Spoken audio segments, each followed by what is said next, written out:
I just recently got this PC from a friend and decided to swap out the AIO, but from doing this, the PC now doesn't even turn on. The only thing that happens is the GPU fans spin for a second, then stop. It's previously worked before. I have tried everything I could find, but can't find the solution, hoping you'd be able to help. This here is that viewer's broken gaming PC, and in this video, we're gonna try to fix it. I don't think this is something a friendship will be ruined over because the system was given in good faith and for free. He didn't pay anything for it.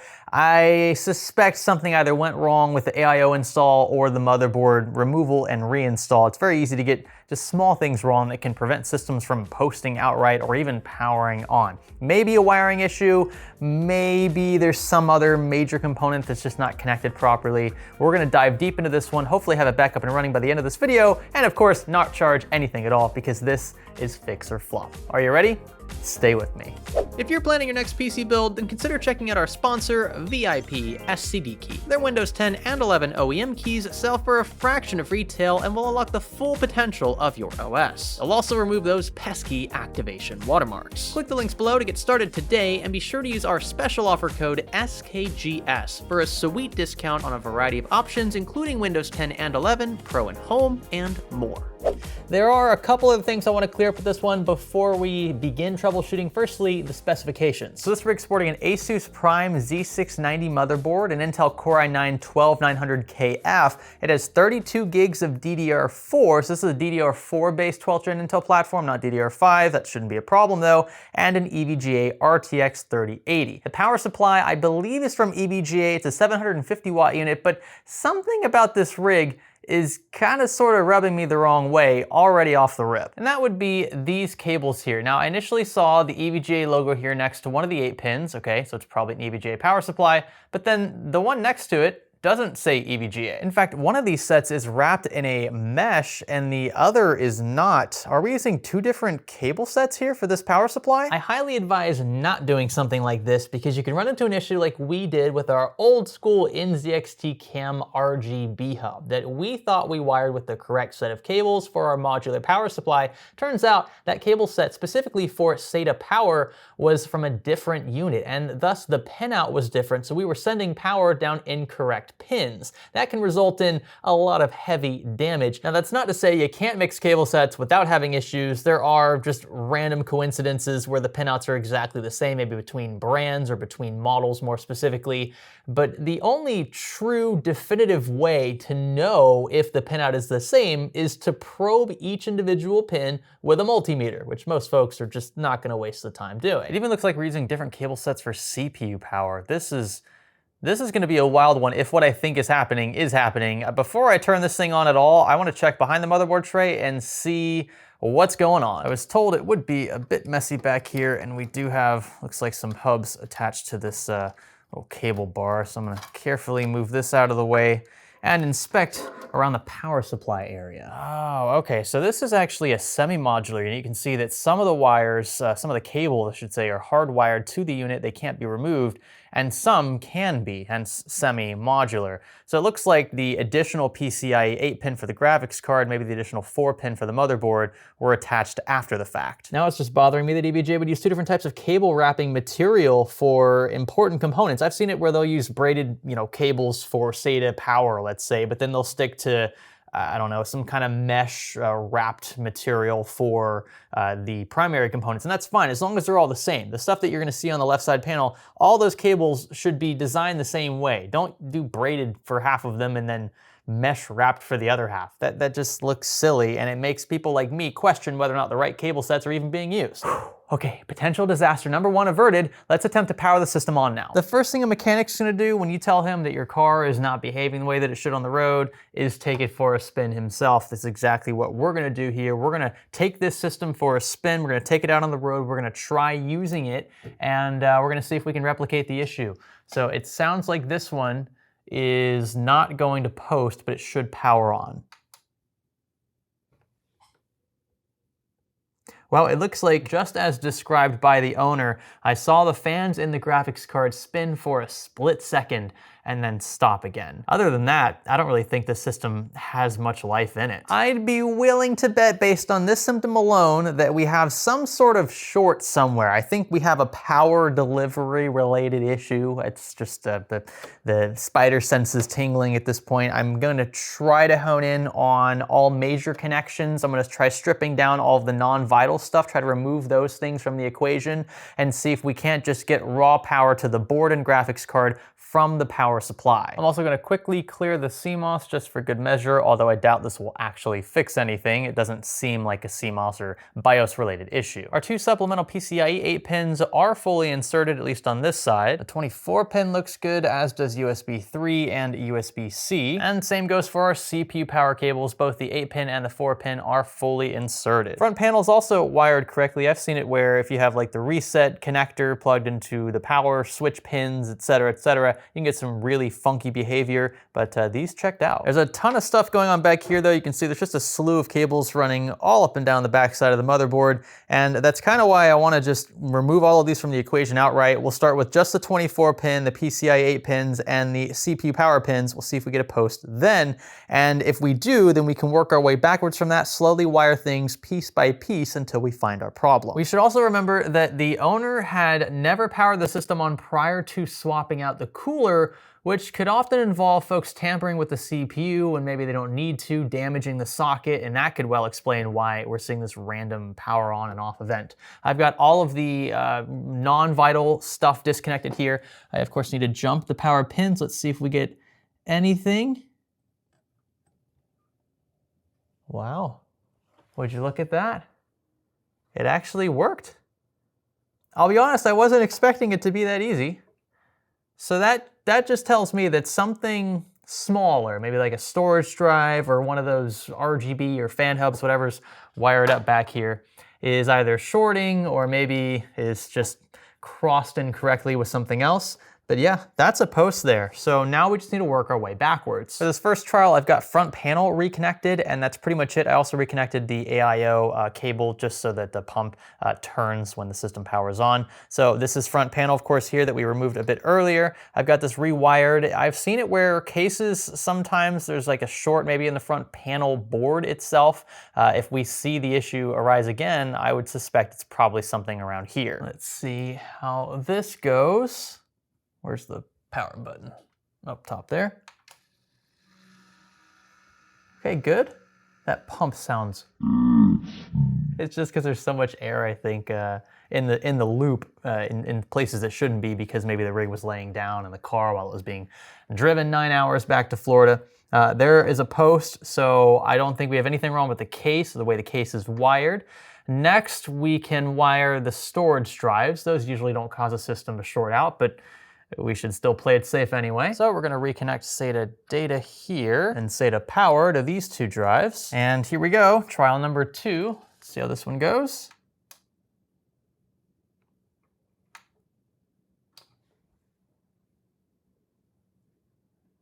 It's the exact same thing that it did at the beginning of the video. A storage drive, are you serious? I'm gonna remove both of these. I don't think SATA data would cause this unless there's a short with one of these SATA ports on the motherboard. So I'm just gonna take both of them out and try powering on again. This will tell us if it's power related or not. And sure enough, ooh. Just heard a pop.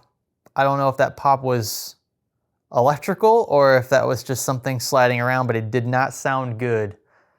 I can't believe that I got the timing of that perfect for the camera, because we powered it on several times already, just trying to figure out which thing it is. That pop did not sound great.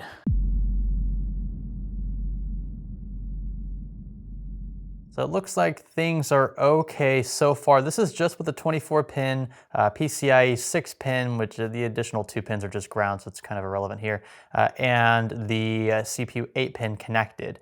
Now what I'm gonna do is connect that SATA power cable that was giving us problems. If in fact the cable was the issue, maybe it's a rail on the power supply. Let's see what happens. You can see it just slots in right there. And here we go, moment of truth. Wow, it still all looks okay, at least according to this inline tester. We're not putting any load on it, of course. We're not running things through, so it's not really being treated inline, but the voltages all look okay.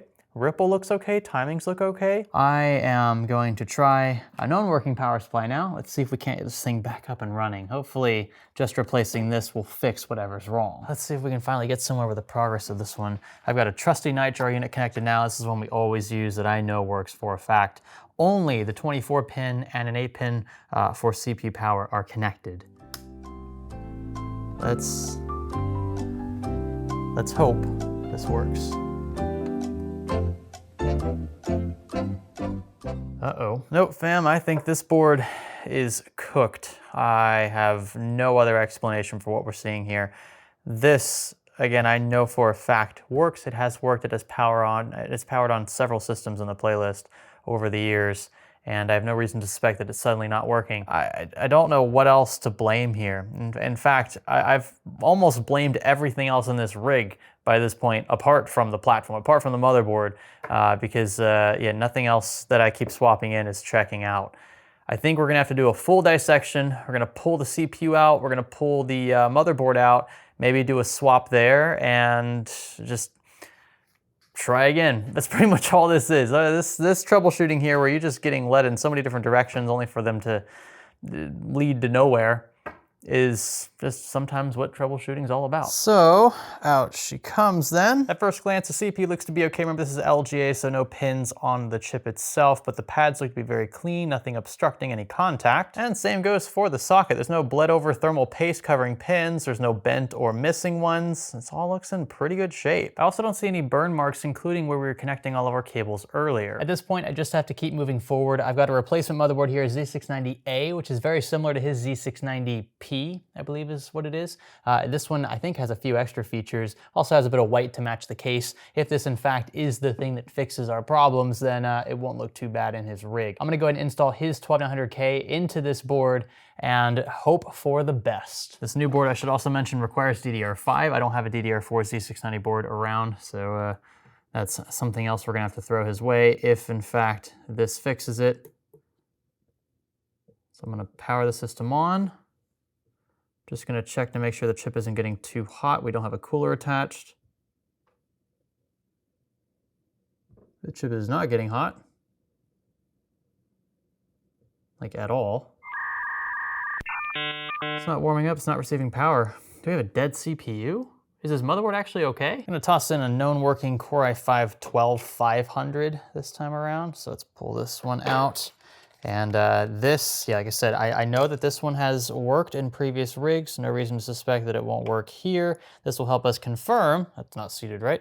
This will help us confirm whether or not his original CPU is in fact broken. Power on there, power on here.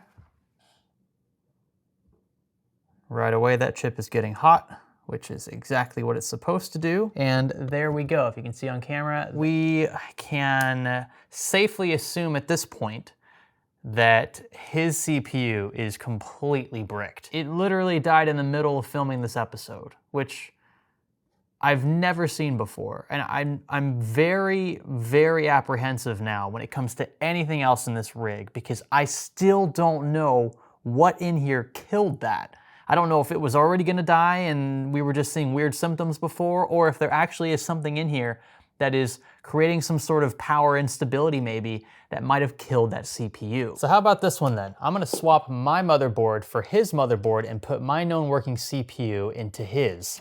Let's see if his board's fried. Now see, this is why I don't have test benches, like a dedicated test bed for you know, testing all sorts of hardware.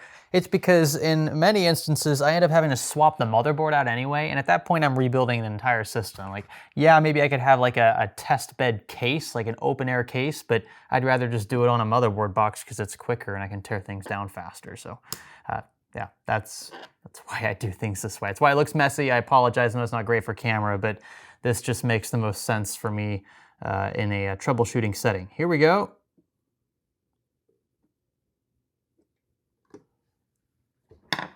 Are you serious? So the motherboard and the CPU are both dead. And we have a power supply that supposedly checks out and doesn't have any issues. I'm just gonna take his DDR4 out. I don't think that's causing a problem. I just realized that up until now, I haven't actually isolated that variable yet. So let's give it another shot without DDR4. Of course, it's not going to post without memory, but it should still turn on. And there's nothing. There's literally no power, no reaction at all. Just gonna take the cooler off now. I don't think it's gonna give us any sign of life. I'm completely shocked that this is not doing it. I'm not gonna rebuild it from the ground up. There's too much wrong with this. It was given away for free. At this point, I have to start asking more questions because there's some really weird stuff going on with this build that I cannot explain. I mean, it's as basic as it gets. No graphics card, no RAM. I just have the 8-pin and the 24-pin connected. This should still turn on. This would turn on if we had a working platform, working motherboard, working CPU, but I'm not getting anything here. The chip's not warming up. It's just completely bricked. I don't know where else to go from here. Only thing I can really do at this point is hope that this graphics card is not also dead. We can test it very quickly with the other motherboard, the one that I threw in. Let's see if it powers on again. I should probably plug in the HDMI cable, that would help. This would be just one bit of not crappy news if this card does work. I'm just not sure. Whatever was going on, if there's some short or something, I just hope that that short didn't travel all the way through the board into the card, if that is indeed what happened. And do we have a source? Yes, we have a source. Okay, so there we go. It doesn't have to end on the worst note. There's nothing in its original case that looks like it would have shorted maybe the back of the board. There's no standoff where it shouldn't be. Like, everything adds up here for an ATX board. This is a slightly smaller than full width ATX board, so we don't have the extra standoffs on the edges. But yeah, everything else looks to be where it should be. And I mean, just maybe the power supply is bad. I don't know. I don't want to plug it into anything else because I'm just getting so many mixed signals here. If we go back and look at the footage, you'll notice that the platform finally gave up the ghost around the time that we were disconnecting and reconnecting the SATA power cables to and from those SSDs behind the motherboard tray. Now, those SSDs at that point were not connected to the motherboard via SATA data cables, so they had no way to communicate with the motherboard during the power on processes, again, around the time that the platform finally kicked the can. The only variable at that point was the connection from the storage drives to the power supply. And that is why I have my suspicions about the power supply in spite of what my tester is telling me. I feel confused, I feel disappointed in myself in the way that this thing has been behaving, and I feel disappointed that I can't get him back to par. Day 2. Wow. It's been a day. So I took some time, just stepped away from the rig. I was gonna wait until the next day to start reassembling everything. And overnight, I asked the owner if he could think of anything else that might have stood out to him, anything that he maybe did or used that was just a little different than what he started with. I just find it so hard to believe that 3 things died out of the blue. Like, why would a power supply suddenly go bad if in fact that is to blame here? Why would it kill 2 major components in a system?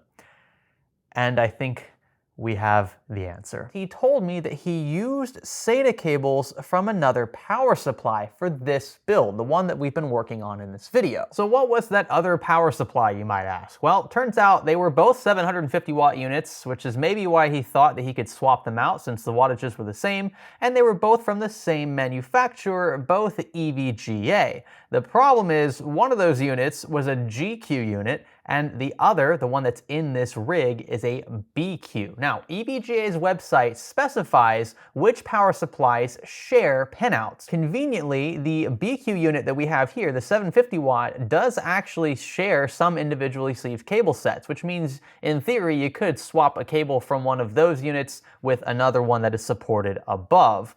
There are other BQ units, however, that don't share the same pinout. For example, a 700 watt BQ has a different pinout supposedly than a 750 watt BQ, which is just bizarre. I have no idea why that's a thing. But then on top of that, no BQ unit in the entire range is compatible with any GQ unit, as stated above. And since one or more GQ cables are being used with this BQ power supply, therein lies our problem. Let's see, this SATA cable here, actually, the answer is staring me right in my face. So this one actually is labeled BQ. This one, I assume, unless it was taken from like a 700 BQ or something, this one should work with this unit. So we'll set that one aside. I'm curious if any of the other, let's see, this one here is a BQ as well. Let's see what the Molex, if it'll focus, there we go. Yep, there you go. There it is, GQ. It was Molex power. It was this thing. We were sending not good power to, what is this? It's like a thermal take hub or something. I don't know what's in here. Sorry, the camera's static. I'm trying to move this stuff around. It's just a clump of cables. Yeah, we were sending the wrong power to this. I think this is the only thing that was hooked up to Molex power. So, yeah, it just goes to show you when you run the wrong power through the wrong cable sets, you get big problems. Now a standard Molex pinout should have 12 volts running down the far right pin if oriented this way here. We should have 2 grounds in the middle, and then we should have 5 volts on the far left pin. I've got my multimeter over there. I want to see what we actually are getting through these pins. I've got the power supply jumped right now, so it is on, and we're using, again, that incorrect cable. Ooh, would you look at that? It's actually flip-flopped and on the wrong side. So we're getting 5 volts on the side we should be getting 12 volts from, but it's actually 5 volts coming from ground. And on this side here, where we should have 5 volts, we have, yeah, backwards. So 12 backwards again. So we have 12 and 5 volts going down what should be ground pins, and they're also flip-flopped on the wrong sides. This could cause a lot of damage if left unchecked. And would you look at this? Well. We have a discrepancy on the SATA power side of things as well. So one of these is a BQ, and this I assume is good for the power supply in there, unless it's a BQ 700, it was brought to a 750 or something obscure. And then the other one is a GQ labeled. I never thought to check this. I probably would have had I continued down the path I was on. We suspected it was either the cable or the drive at that point, and but the system unfortunately died right in the middle of that mix, so I didn't get a chance to actually look closely at these. But yeah, you can see one is GQ and one is BQ. And on the other sides of these, you can see they pretty much look the same. One of these has like an angled connector, the other doesn't, but for the most part, they look identical, like the same kind of flat ribbon style design. I can see why the owner might have mixed these up, but to intentionally put the wrong cable into a modular power supply that it was not designed for, yeah, you can cause a lot of problems, including killing expensive components. It just all gets fed. It's all one big just mess. Once you have power going down ground where it shouldn't, it can run back into the power supply where there aren't surge protections sometimes in place, and then that gets distributed everywhere else, and it kills a lot of stuff. It's not fun. It's not fun to deal with. You guys saw here how complicated this one was, how deceived I was.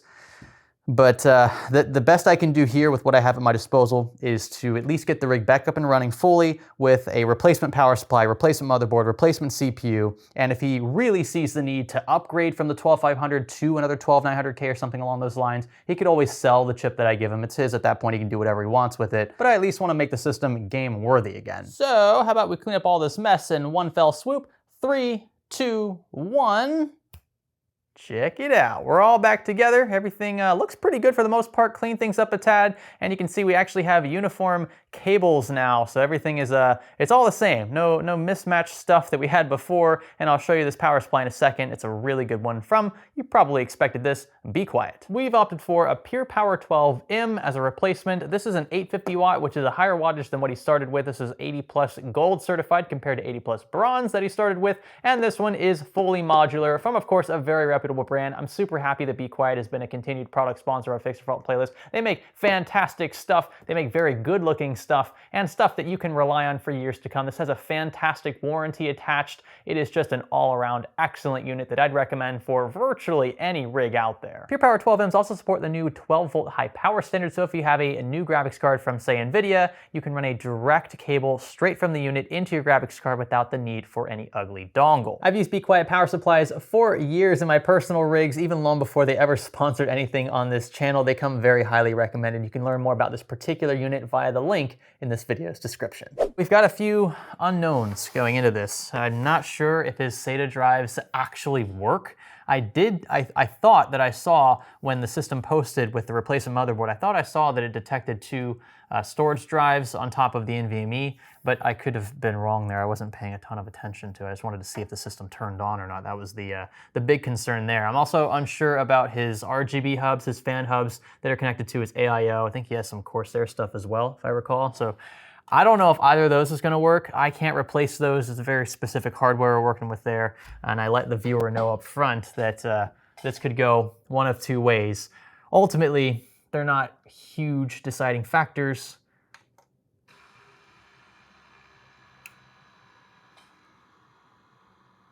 But it does look like we at least we've got something. We've got a glitching Corsair fan. It's probably not a good sign. We don't have any lights over the thermal take fans either, which I can always go back and double check the wiring for. I think I wired this stuff correctly. But the fact that the fans are even spinning, I mean, at least they're functional. Now we're just looking for a post. Is that gonna be one? Yes, there it is.